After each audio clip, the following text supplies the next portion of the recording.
Bueno, Ramona, buenas tardes, muchas gracias Buenas por tardes. recibirnos en tu casa. Mm.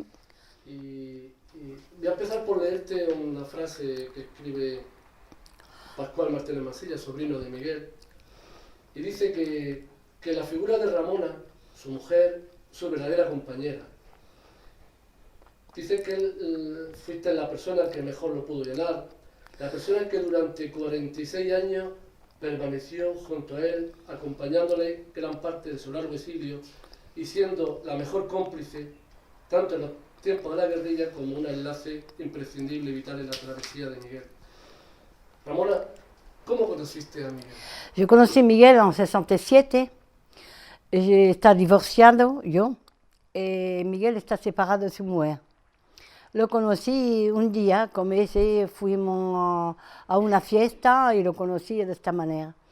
15 días después que yo lo conocí, ha tenido un accidente de coche. Y fui al hospital a verlo, y así comenzó la vida. Y fui a verlo todo el día, porque estaba la primera semana en coma. Yo fui a verlo y hablándole, porque me decía el médico que tenía que hablarle. Y yo hablaba, ella creía que soy su mujer y no tenía nada que ver. Pero yo le hablaba y yo fui todo el día a verlo. Y así comencé a vivir con Miguel. Y 2 meses después habíamos decidido que vamos a vivir juntos. Yo tenía mi hijo pequeño que tenía 2 años. Él tenía su hija también. Fuimos a un pueblo más lejos de donde vivimos antes. Y habíamos empezado a vivir, trabajamos juntos. Siempre habíamos vivido juntos. Nunca nos separamos ni un día. Ni un día, ni un día. Y cuando se posee, se metía firme porque tenía problemas, fumaba mucho. Ese es el problema que tenía, que fumaba mucho, y más que te lo decía para ti, más que fumaba. Y un día me fui al médico porque yo tenía dolor de la garganta, y el médico me ha dicho, ¿usted fuma? No, nunca no he fumado. Y no me creía. Y me decía a la última hora que me enfadé por decirle que no, que yo no fumaba. Me dice, a su alrededor tiene una persona que fuma mucho. Y dice, sí, mi marido fuma mucho. ¿Cuándo empezó a contarte o cómo te enteraste de su vida en España? ¿Qué te contaba Miguel? Miguel me lo contaba muy a menudo, una cosa o la otra, contaba cosas. Además, vivimos cerca de su amiga Villena, que está a media hora de mi casa, y nos vemos toda la semana, a fin de semana. Como lo conducía él, voy a recogerlo a su casa y me lo traía a la mía. Pasamos el sábado y el domingo a casa y el sábado por la tarde lo llevamos otra vez a su casa. Y así empezamos hablando, porque habla entre las dos. Y no me habla a mí ni a su mujer. Hablaba entre las dos de cosas de la guerrilla, de Paolo, de Roberto, de todas las cosas, y yo escuchaba. Yo escuchaba y le preguntaba algo y a veces me decía, después te lo dice. ¿Y a ti qué te parecía cuando te contaba esa historia de su lucha antifranquista? ¿A ti qué te parecía? Siempre me ha dicho que fue guerrillero, pero al mismo tiempo que fue guerrillero, fui soldado. Y dice, para mí la guerrilla fue una mili. Yo fui, para mí, a la mili. Y yo necesitaba hacer la cosa que tenía que hacer. Y para él, no guerrillero, no lo entendí como guerrillero, lo entendí como mili. Yo soy a la mili, soy soldado y yo tenía que obedecer a los jefes y yo tenía que hacer la cosa en condición. Y Villena también lo pensaba como ese. Y cuando yo le preguntaba una cosa o la otra, me dice, cuando iremos de vacaciones te voy a llevar al sitio. Y de verdad que siempre cuando venimos de vacaciones, como venimos los cuatro siempre, 25 años, siempre que venimos de vacaciones, 2 o 3 días después que nos instalamos, allez, Ramona, tú nos llevas a tal sitio. Y fuimos una vez a Forlé, otra vez a Lama, otra vez por la parte del Motril para arriba, otra vez al lago, fuimos al lago 2 veces. 2 veces, y me dice, ¿tú ves? Ahí. Me enseña la montaña y me dice, ahí se murió mi primo. Eh,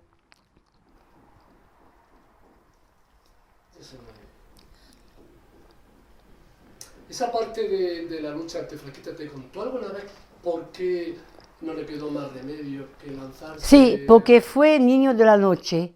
Fui un niño que ayudaba con la mula, con la cabra, va, llevaba papeles de cigarrillo, llevaba algo de, que no pesa mucho, porque el niño tenía 9 años y no tiene que pesar mucho. Y además, como va por la montaña, que no lo encontró la Guardia Civil, que lo encontraba con la cosa, y un día me la contó porque se la metió a la cabeza.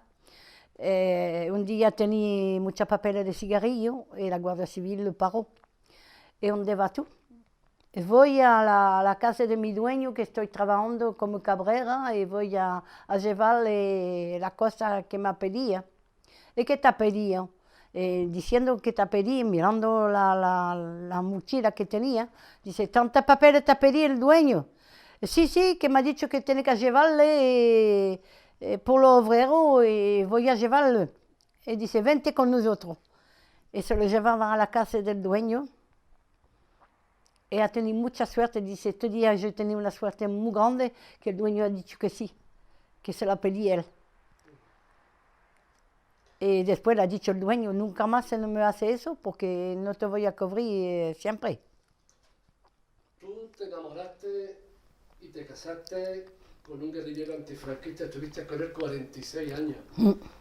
¿Qué sentía la mujer de un luchador antifranquista? ¿Compartías con él sus principios y sus valores? Yo tenía mucho respeto por Miguel, mucho cariño también. Y al mismo tiempo yo escuchaba porque tenía mucha experiencia y siempre se lo dice ahora. Yo tenía mucho respeto y mucho cariño. Yo no voy a decir, yo lo adoraba, porque Miguel para mí es mi vida. Yo tenía muchos problemas de jóvenes porque fui partida por mi padre. Y con Miguel yo tenía tranquilidad, seguridad, amor, cariño y respeto. Nunca Miguel no me hacía, nunca Miguel, aparte que cuando decía no, no valía la pena decir cosas. Si dice no, no, ya está. Mais je lo engañaba porque 2 o 3 días después yo lo pedí otra vez y otra vez y otra vez hasta que yo tengo la cosa que yo pedía. Mais de primero me decía no. Otro día me decía, yo miraba una cosa y me dice, cómpratelo. Je dis non, ¿por qué me lo voy a comprar? ¿Por qué lo miras? Si tú no lo compras, ¿por qué no lo miras? Je dis, mira Miguel, yo tengo el derecho a mirar una cosa. Si tú lo quieres, cómpratelo. No me pedía nada, nada, nada. Nunca Miguel no me decía nada. Yo tenía siempre la razón. Fue un hombre honesto y que se Uf. mantuvo fiel a sus Sí, principios. sí, sí, sí, sí, sí, sí, sí, sí, sí. Nunca Miguel nunca renunció. no arreñía la palabra, ni nunca no arreñía la cosa que ha hecho, diciendo que si la ha hecho, que tiene que hacerlo, que mala suerte que la pasa como la pasa la cosa, que él cuando se fue a la guerrilla por la fuerza, porque los civiles están detrás de él, a la mejor por matarlo, como decía, se fue a la guerrilla, se encontró su tío arriba. El tío no quiere que se viene con él porque el tío hacía cosas demasiado peligrosas. Y Miguel tenía 17 años. Y se fue a la guerrilla convencía que va a ganar. Convencía que se va a durar a lo mejor un año, pero convencido que se va a ganar la cosa. Poco a poco tiene que endurecerse, como decía, mais nunca se arrepentía, nunca, nunca, nunca, nunca, al contrario, al contrario. Cuando hablamos, a veces yo le pregunté cosas o la otra y me decía, mira, esta cosa tenemos que hacerlo, esta cosa se pasa la vida. Lo único arrepentía que tenía, que no es un arrepentí, una lástima que tenía, que se murió a su sitio, porque normalmente él que debe morir. Cuando fui a recoger agua a la cueva de Piojo, diciendo que me bajé por buscar la lanterna y al mismo tiempo que me bajé se murió mi primo. Eso es lo que te iba a preguntar ahora sobre su... ¿Qué te contó sobre su experiencia en la guerrilla? Por ejemplo, las personas más cercanas a él, ¿a quién conoció y te ha contado? ¿A Villena, a Roberto? ¿Qué te contó de sus compañeros de la guerrilla? Villena, no vale la pena de hablar Villena. Villena es su mano de derecho, es su hermano, es su amigo. Villena, la que decía Villena, palabra de oro. La que decía Miguel, palabra de oro, porque siempre, mira, de jóvenes de 3 o 4 años hasta ahora, fui amigo. No habíamos pasado 25 años de vacaciones juntos, habíamos vivido acerca uno de la otro y nunca, ni una palabra mala, ni una. Miguel con Villena está su hermano, su mano derecha, no se podía hablar de Miguel mala porque Miguel se enfadaba. ¿Conociste a Pablo en Francia? Sí, Pablo ha tenido un poco de relación, pero no tenía el derecho. Porque cuando se fui a Francia en 1952, Miguel fui a Tarbes y de Tarbes lo separaba. Está 6, 2 para aquí, 2 para acá y 2 para acá. Miguel ha tenido suerte que está como siempre está con Villena él. Dice, nosotros nos vamos la 2 juntos, y si no, no aceptamos. Y así fue, se fue la 2 a Alençon, al norte de Francia, y aquí vivía. Cuando Villena se casó, Miguel fue el padrino de la boda y nunca nos separaba. Nunca. Hay 2 sucesos fundamentales en la historia de Miguel en la lucha en la guerrilla, que son lo que ocurrió en la mina del Piojo, que es por eso te he dicho antes que te lo iba a preguntar, como él dice que allí volvió a nacer, ¿vale? Lo que pasó en esa mina esa noche con esa emboscada de la Guardia Civil. Cuéntanos sobre eso y sobre todo la segunda parte también, cómo esos 6 últimos guerrilleros aislados en el año 52 logran huir a Francia. Primero que se fue esta tarde por ir a la agua, Miguel mandaba ya. Miguel está sargento y mandaba. Y ha dicho a su primo, tú te vienes conmigo a la agua. Y el primo ha dicho, por eso que Miguel se arrepentía mucho, ha dicho, ¿yo otra vez? Y Miguel ha dicho, tú no estás moviendo todo el día, la otra anda mucho, tú te vienes conmigo al agua. Y al mismo tiempo Duarte y Paco, y vamos por la agua. Y se fue. Y nunca no pasa para abajo, siempre pasa para arriba, bajando de arriba abajo. Y esta vez por ganar tiempo, dice, vamos a pasar por el más corto y vamos a pasar para acá. Y aquí fue. Se fue a la cueva y lo esperaba los civiles. Se mató Jerónimo, se mató Duarte, Miguel arriba toda la cuesta, abajo, la conoces tú, hasta abajo con la escopeta, revalándose. Y dentro de la noche se ha juntado con Villena, que está cerca de aquí, y se fue hasta a la de Fournet, a Jena, y se fue ahí. Y después, la que me ha preguntado cómo huyen, como Pablo y los... fue a Raposo, y yo fui con él con Miguel a Raposo, y yo sabía dónde está, a Charche. Fuimos a Raposo, y Miguel me ha contado cómo se fue de aquí. Dice, primero, estamos aquí casi 1 año, en Raposo, escondida. Bon, ha tenido un chivate entre ellos que se llama Polopero y tenía que irse de aquí. Y de aquí se fue a Caen, de aquí fue de Arena, fue a Albacete, de Albacete otro sitio, buscando Roberto. Y no encontraba a Roberto por ningún sitio. Dice, vamos buscando la otra, a ver si encontramos por lo menos uno que nos dice dónde está. Buscando los sitios donde se ponía el papel de cita y no encontraban nada. Y Paolo, que está el jefe de la banda, diciendo, mira, ¿qué piensas tú? Vamos a ir a Francia. Y Miguel dice, ¿Francia? ¿Dónde está Francia? Paolo dice, del otro lado de la montaña.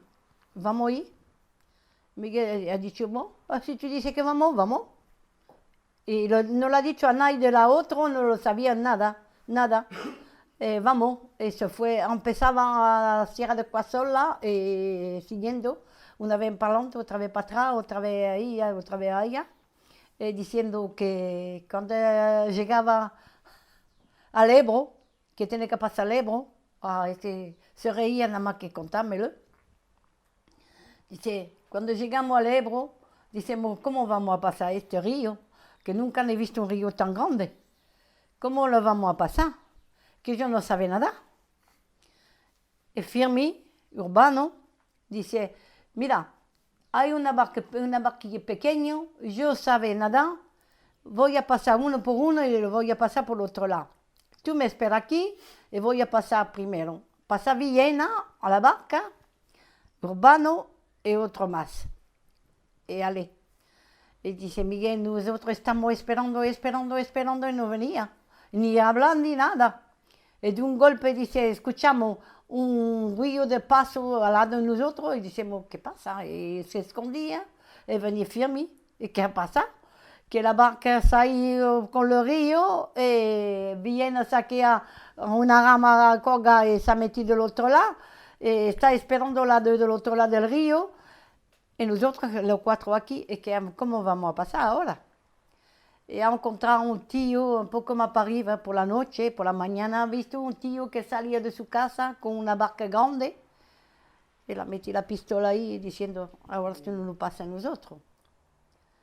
La que debía pagar al tío, le ha dicho, mira, si tú lo dices a la Guardia Civil, te va a preguntar dónde está el dinero, mejor que tú te calles, y ya está.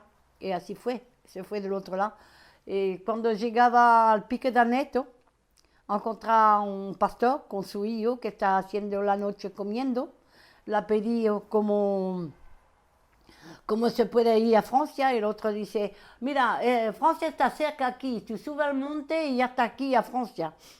Y se fue los 6 arriba, y cuando llegaba arriba, como dice Miguel, tira una piedra abajo y no se escucha ni el ruido de la piedra. Dice, habíamos hecho la media vuelta y encontrado otra vez el pastor, y le habíamos dicho, mira, tú tienes que pasar nosotros, porque el camino no lo habíamos encontrado. Tú tienes que pasar nosotros del otro lado. Y fue toda la noche andando, y una vez que está arriba, se ha encontrado una casa pequeña con papeles franceses y dice, ya sí, estamos a Francia. Y una vez que está a Francia, se peleaba con un Urbano que quiere irse deprisa, tenía todo el armamento en la mano, y dice, si vamos ahí dentro del pueblo con el armamento, verás tú que nos va a pasar. Se ha escondido todo el arma, y Miguel me decía, la mejor está aquí todavía, porque se la escondía, muy bien escondida. Y dice, bon, Urbano dice, voy a ir a una tabaquería porque yo quiero fumar. Y se fue solo. Y media hora después ha visto que venía la Guardia Civil francesa. ¿Dónde viene usted? Y se lo llevaba. Y dice, sígame. No, pasa adelante. Y Miguel ha dicho, no, delante no. Detrás, sí, mais delante no. Ha seguido lo civil hasta el comisario y se ha encontrado Urbano ahí. Él ha dicho, ¿qué haces tú aquí? Como tú, yo estoy esperándote. Muy bien. Toda esa lucha, Ramona, toda esa lucha y todo ese sacrificio y todo ese dolor, ¿qué movía a Miguel para todo eso? ¿Cuáles eran sus ideales? Porque son... Miguel tenía ganas de tranquilidad. Miguel tenía ganas de pasar la toalla. Pero siempre que venimos aquí, todos los años que venimos, encontramos una persona que lo pedía, go de una cosa de la otra. El primero fue José María Azuaga, que ha venido cuando yo viví detrás de la casa de Miguel. Venían y empezaban a hablar de la guerrilla, quiere saber cosas. Y Miguel, siempre Miguel contesta, ¿eh? Miguel nunca ha dicho a una persona, no, yo no quiero hablarte, no. Miguel siempre habla. A decir, cuando él tenía una pregunta, él contestaba. Si no lo sabía, dice, yo no lo sé. ¿Miguel de qué ideología era? ¿Alguna vez te habló de su ideología? ¿Qué le movía a él a esa lucha? Miguel, Contra la ideología de una España libre, de una España tranquila, de una España que se podía vivir, de una España que tiene la libertad de la expresión, de una España que se podía hacer la fiesta si te da la gana fiesta, decir la palabra que tú quieres decir si tú quieres decirla sin prejuicio, libertad. La palabra de Miguel es libertad. Libertad en toda la palabra que se puede decir. Miguel, esa es su ideología. La libertad de expresión, la libertad de vivir, la libertad, si tiene que trabajar, vamos a trabajar, pero si tiene que hacer la fiesta, que lo hacemos, que ninguno no viene a molestarte. Cuando volvéis a España en el año 77 por primera vez... No, venimos en 78 la primera vez, porque 78, 77 habíamos pedido al consulado español a Francia en París, fuimos y habíamos preguntado por tener el pasaporte por venir para aquí. El consulado ha dicho a Miguel, voy a decir una cosa que ha pasado, que fuimos con un amigo, y el amigo tenía la puerta a la mano, como ese, tenía la puerta abierta. Dice, porque si algo pasa, tiene el tiempo de salir aquí, porque aquí está España, afuera no. Miguel ha pedido por tener el pasaporte y el tío le ha contestado que sí, que se lo va a dar el pasaporte con condición que le da él su carta de refugiado política. Y Miguel ha dicho eso, ni hablar. La carta de refugiado política yo me la guardo y tú guardas tu pasaporte, que no voy a ir, no te voy a dar mi carta de refugiado, ni hablar de eso. El tío ha dicho, en ese caso no te pueden dar el pasaporte. Y Miguel ha dicho, no pasa nada, será otro año. Y en 78 fuimos otra vez a pedirlo, porque habíamos escuchado que tenía amnistía por los refugiados políticos, que se escucha en Francia que el rey da la amnistía general por los refugiados políticos, que se puede ir a que quiere. Y Miguel ha dicho, ¿qué piensas tú? ¿Vamos otra vez a pedirlo? Y dije, si tú quieres, Miguel, vamos. Y fuimos otra vez al consulado. Y al consulado la da, esta vez la da así, el pasaporte. Me lo ha dicho, te damos el pasaporte con ninguna garantía. Ninguna. Y yo dije, no pasa nada, me voy. Fuimos el primer año aquí, fuimos a la casa de la abuela, la madre de Miguel, detrás de donde vive Miguel ahora. Y aquí fuimos.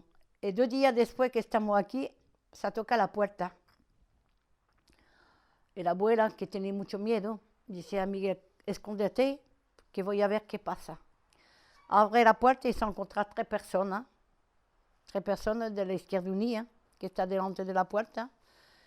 Y mi abuela y mi suegra lo decía, ¿qué quiere usted? Habemos escuchado que tu hijo está aquí, quiere ayudarle, si quiere salir, que hacemos guardaespaldas. Y Miguel ha salido de detrás del muro y la mira, y dice, tú eres el hijo de ti, tú eres el hijo de ese, tú eres el hijo. Y el hombre se metía a mirarlo y dice, ¿cómo tú lo sabes? Dice, nada más que ver tu cara, yo sabía tu padre. Él ha dicho, no, gracias, pero yo no necesito a nadie. Si yo tengo que morir, será mi día y ya está. Y voy a la calle, voy a salir con mi mujer, y vamos a ir de fiesta, y a la playa, donde a comer, donde quiera, y no necesitamos nada. Muchas gracias por la forma, y nada. Eso fue la gente. Miguel, habíamos salido, el otro día por la mañana habíamos salido por la calle. ¿No crees tú que yo tenía...? Esa es la España que os encontráis, el pueblo de Almuñécar. El primer contacto que tenéis con Almuñécar, directamente, venís de Francia a Almuñécar. Sí.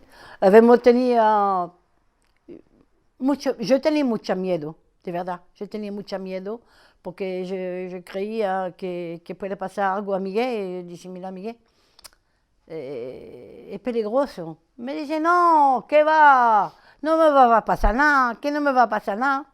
Y un día por la calle, la mano aquí, tú y Miguel Salado Cecilia. Miguel ha hecho la vuelta y dice, ¿y tú quién es? Soy tu primo. Dice, ¿mi primo tú? ¿Cómo se llama tu madre? Es tu abuela, es tu abuelo. ¿Y dónde vivía? Hasta que está seguro que de verdad está un primo. Y fuimos a la casa de la prima, y que de verdad que está la prima. Pero este día yo creo que yo me moría de miedo, ¿eh? Miguel, no vamos, Miguel, no vamos, Miguel, no vamos. Sí, vamos a ir, es mi prima. Miguel, no vamos, sí, vamos, que no pasa nada. Y yo tenía mucho miedo, de verdad que me pasé un año, la primera año de vacación del 68, yo tenía una buena presión de España porque el primer día que venía aquí, he dicho a Miguel, mira, aquí me voy a morir. Miguel se reía. Sí. ¿Tú? Miguel se sintió feliz cuando volvió, ¿no? ¿Qué sintió Miguel? Miguel, sí, Miguel, normal. Imagínate, 30 años sin ver la familia, si pasa por su pueblo, ni si pasa por su país.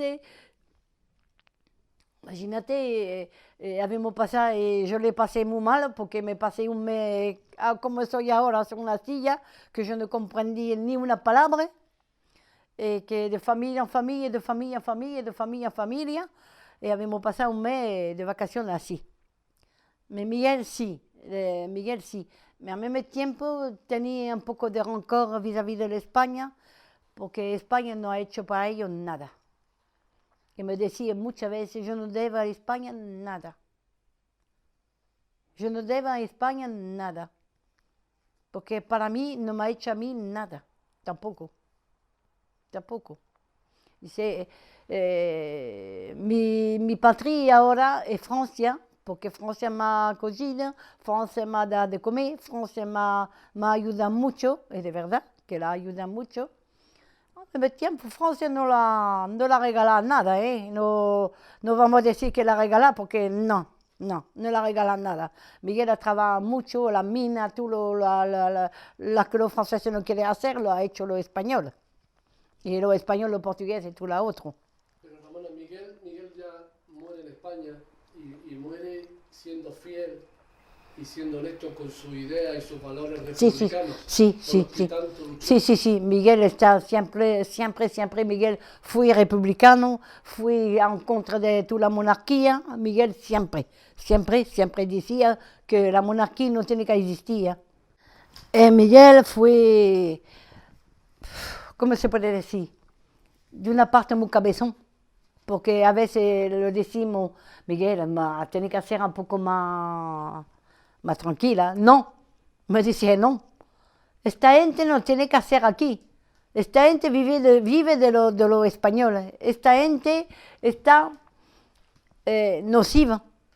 Son ladrón. Te quita la comida a ti por engrasarse. Miguel me decía eso.